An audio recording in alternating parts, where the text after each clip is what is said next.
case in point. That's a lot of books. Oh my gosh. Hello everyone, it is Bethany from Beth and Books, and I feel like I have not filmed a video in a hot minute. I think it's honestly just been a really long week. I am here because, as you can tell from the thumbnail, I went book shopping again, and have I read all of the books from that massive haul I did only like last month? No, I haven't, but hear me out. The warehouse here in New Zealand had a massive sale, and I got 25 books for $50, 50 New Zealand dollars, $2 per brand new book, some of them being hardcover. So the first two books I'm going to show you are ones I have actually read and just want to add to my collection. The first being Sadie by Courtney Summers. This is a young adult thriller. It's like a low-key thriller. So Sadie is our main character. She is 19 and her younger sister was brutally murdered. So Sadie runs away and is essentially hunting down the murderer of her sister. And the reason why I really wanted to add this to my collection is not only did I think it was a really nice story about, I say nice, it is a brutal what happened, but I think it's nice how it focuses around two main sisters, kind of like Frozen. This book is nothing like Frozen, but you know what I mean. And also, it's told partially from a radio host, podcaster fella's perspective. As you can see here, season 1, episode 1. And then the other one I managed to get my hands on is Ninth House by Leigh Bardugo. This is Leigh Bardugo's, I want to say new adult book. It follows a character, what's her name? Alex, and she is in Yale's freshman class, so that university kind of age. And in Yale, there are these secret societies which tamper with the dead and all things dark and magical, kind of like an underground magical system. Now, one girl gets killed on campus and the murder is covered up as, with some, excuse, but Alex doesn't believe it and she goes on her own quest to figure out who murdered this innocent girl, and that's how she stumbles into this world. Note to want to be readers of this book though, it is not very intense, it is not fast paced. For me, this book is all about atmosphere.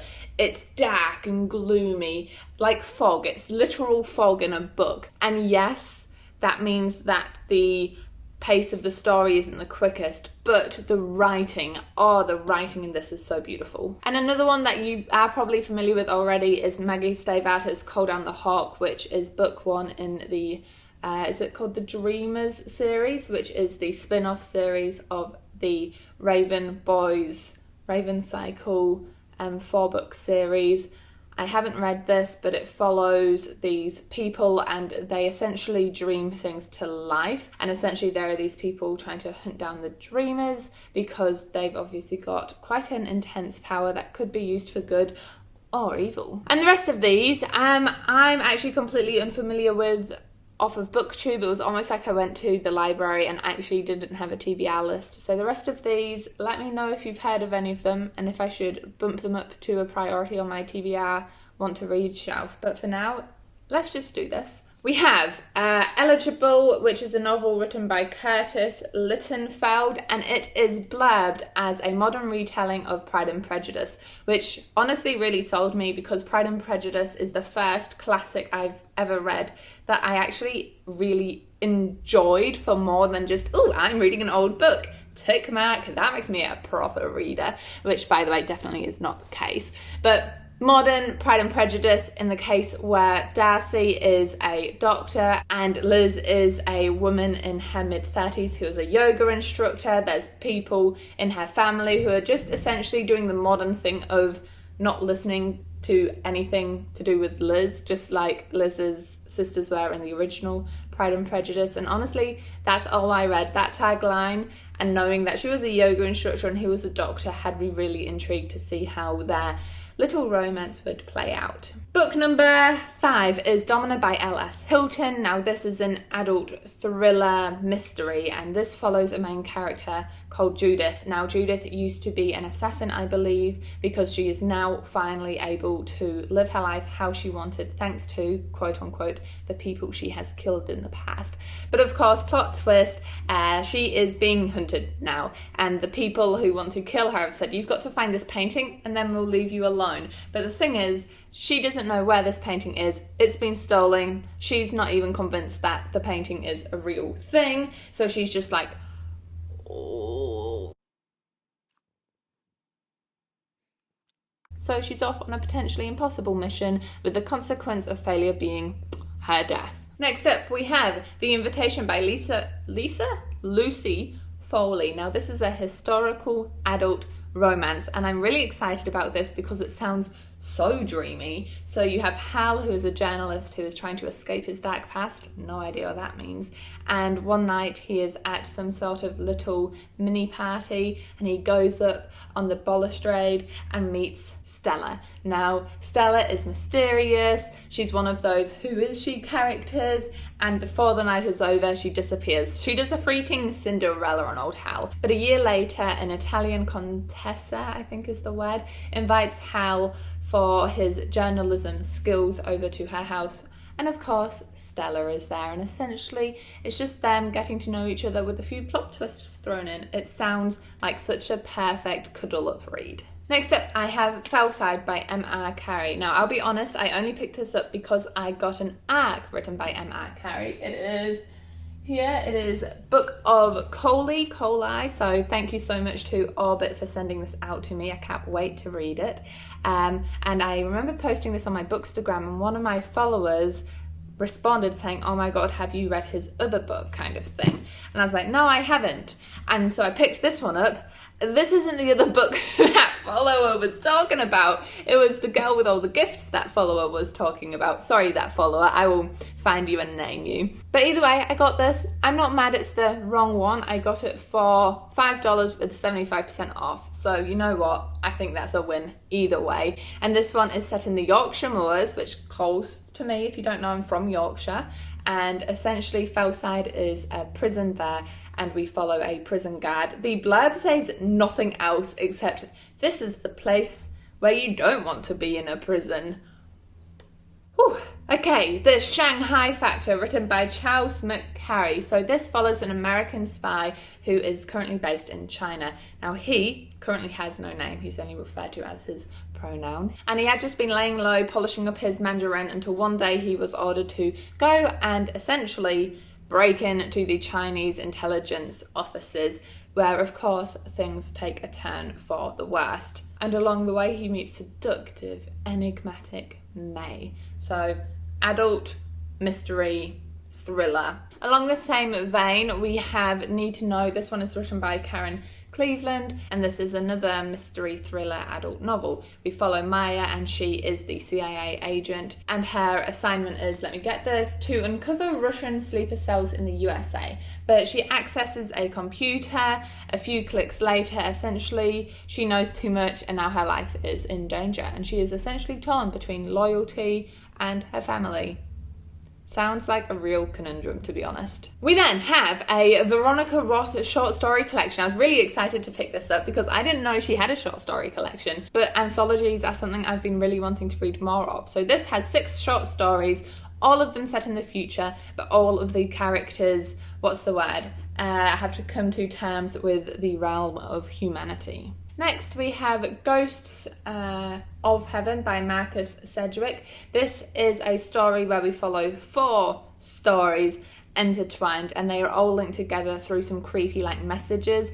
And we have people from the deep past, and we have people in the future, in terms of the first man who is off to colonize another planet for the first time in human history. And all 4 of these times, places and characters are linked together through the concept of time.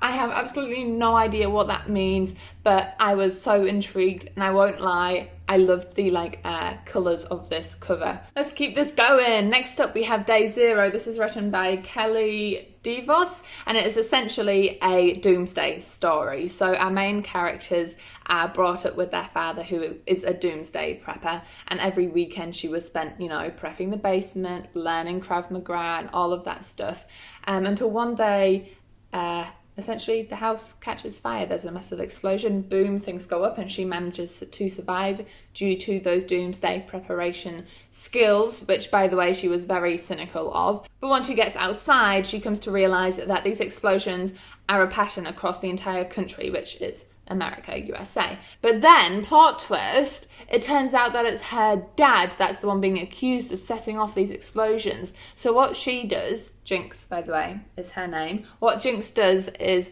get her brothers and makes a run for it across Mexico, and it's a survival story. So yes, young adult, dystopian, doomsday survival story. This one I'm so excited for. It is Slay, written by Brittany Morris. I have never heard of this, but it sounds like The Hate You Give meets Ready Player One meets a thriller. Oh, it's so good. So we have the main character, Kiera Johnson. She's a college student and she's the only black female college student at her high school. So by day, she is a minority student working her ass off. And by night, she's actually a gamer in the world called Slay, and it only includes of black players. And also our main character, Kiera, is actually the game developer. Now, nobody knows that she's the game developer. But then something happens. A teenager is murdered because of a dispute within the world of Slay. As a result, the media finds out about the game Slay and in classic media style labels it as an exclusionist, racist hub for thugs. All of this is true. Crossed out. Does that mean true is part of the title? I think so. Young adult mystery thriller. Can you tell there was like a theme in the books I picked up? I've been on a thriller mood recently. And honestly, the blurb is very convoluted and confusing, which I think is the point, because essentially we have three different perspectives, Miri, Soleil and Penny, and somehow they're all entwined and something goes wrong, and it's all about a secret that didn't stay buried. Love Boat Taipei. Now this is about Eva Wong, and essentially her parents sent her away for the summer. She's expecting that her parents sent her to this really strict school, somewhere where she's sent to catch up on her grades, and instead she's sent to Love Boat. Now I'm unsure whether Love Boat is like a literal boat, whether it is a place. I don't know if it is the school, just called Love Boat. But essentially it's a place where people just free-for-all. Like, you can hook up with people. And honestly, it's a concept that is so different to anything I've heard before. I'm so intrigued to read this. Next we have, what's it actually called? Ursa by Tina Shaw. Now this, honestly, the cover again, it just drew me in, this comic graphic work. I just think it's so brilliant and eye-catching. And this is a young adult, kind of dystopian again, story about class distinctions and rising up against oppressing people. So we have Serals and the Travesters. So Travesters move freely and essentially are the higher-ups. They're the people who determine everyone else's lives. So the Seral men are kept in wild camps and the women are no longer allowed to give birth and raise a family. And then we have our main character called Leho, L-E-H-O, Leho, and he saw his parents try to support an uprising, be the leaders of one, and long story short, it didn't end up well for his parents, but now revolution is afoot and he's going to see if he can step up and make changes himself. Say you'll remember me, living in a good, la la la la, babe. So this is a young adult romance, I don't know what you'd call it, like a dark contemporary. So we have our main characters called Drix and Elle. So start off with Drix. Drix has been imprisoned by something he didn't do, and he realises through this new governmental program that he can get out. Essentially, they're trying to rehabilitate prisoners so that they can survive and add to society once they leave. And then Elle is the governor's daughter. Classic, they're not meant to fall in love, but they do story. Okay, this one, After the Flood, is essentially a woman power, pirates, dystopian, the world is no longer as it was because of a massive flood story. So it's a mother and daughter duo, and essentially in the world they live in, a few years ago, this flood came and essentially washed everything away. So you kind of live on ships, it sounds like. So Pearl and her mother survive by fishing, but Pearl's older sister was kidnapped like 8 years ago, and the story becomes a hunt for the older, long-lost sister, which of course has many perilous obstacles, but it sounds like such an awesome story about mothers, daughters, hopefully some badassery in there. Sounds good. This one I just learned is book number 2 in a series, but either way, let's chat about it quickly. It is a classic adult mystery thriller. So Virgil puts his anchor, his fishing rod, I don't know what it is, down into the water and pulls up this cylinder. It gets taken off him. It's full of drugs. He gets pulled into some sort of drug ring. There is a Russian cowboy. Yeah, a crazy Russian cowboy, and essentially he gets trapped in this whirlwind of events and he's just like, what the heck? And things ensue. All right, the stack is about to fall down. Let me move it. That's a lot of books. This next book, called The Million Pieces of Nina Gill by Emma Smith Barton, is a young adult contemporary that sounds heartbreaking but also quite inspiring. So Nina's brother essentially disappears and it's about their family breaking down around that sad event, whilst Nina's trying to keep looking for her brother because she believes he's out there. And essentially it's a story of her overcoming this turmoil as well as strengthening herself through the adversity that is life. Another anthology. This is Flight or Fright. So it's edited by Stephen King and Ben Vincent, and there are, I think, 18 short stories, all linked together through the idea that flying is crazy in the author's eyes. So the authors in here are all talking about how actually dangerous flying is and why you should be scared of it. It doesn't sound like a very motivational book. Don't read this, I would say, if you're terrified of flying. So all these stories are not written by modern authors. For example, there's one here by Arthur Conan Doyle, that's Sherlock Holmes if you're curious. There's one here by Roald Dahl, some by Stephen King, and just a whole other bunch of authors. And honestly, it just sounds really intriguing. 4 books left, team, stay with me. Next we have Foul is Fair, written by Hannah Kapin, which is a feminist, young adult / adult thriller. So it follows this main character called Jade, and the blurb is what really sucked me in. In the morning I put on makeup and go to the salon. I get new nails, she looks at the bruises on my cheek, the scratches on my face, doesn't say anything. I point at my hair and I say, do you know what this colour is called? She shakes her head no.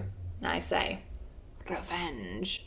Revenge! It's a revenge feminist story and I couldn't be more excited. Also, I should mention it's not a one girl party. There's a whole girl gang of them going around getting bloody satisfaction. Oh, I think I'm going to have to pick this one up first. The next one here is Trinket, which is now a TV series on Netflix. It is written by Kirsten Smith. And this is kind of like the Breakfast Club, but shoplifters style. So there's a bunch of shoplifters, this bunch of shoplifters, and essentially they're at a Shoplifters Anonymous where all of these people meet up. And rather than achieving the purpose of that meeting, which is to try help them not shoplift, they start competing with each other about shoplifting, and it just sounds hilarious and a fun read. Next we have a book I got for 24 cents. I got it because it was that cheap, but also I actually thought it sounded like just a really classic mystery thriller story. It's like a classic airport twirly stand novel, do you know what I mean? It's a whole crazy plot line of a story, so bear with me for a second.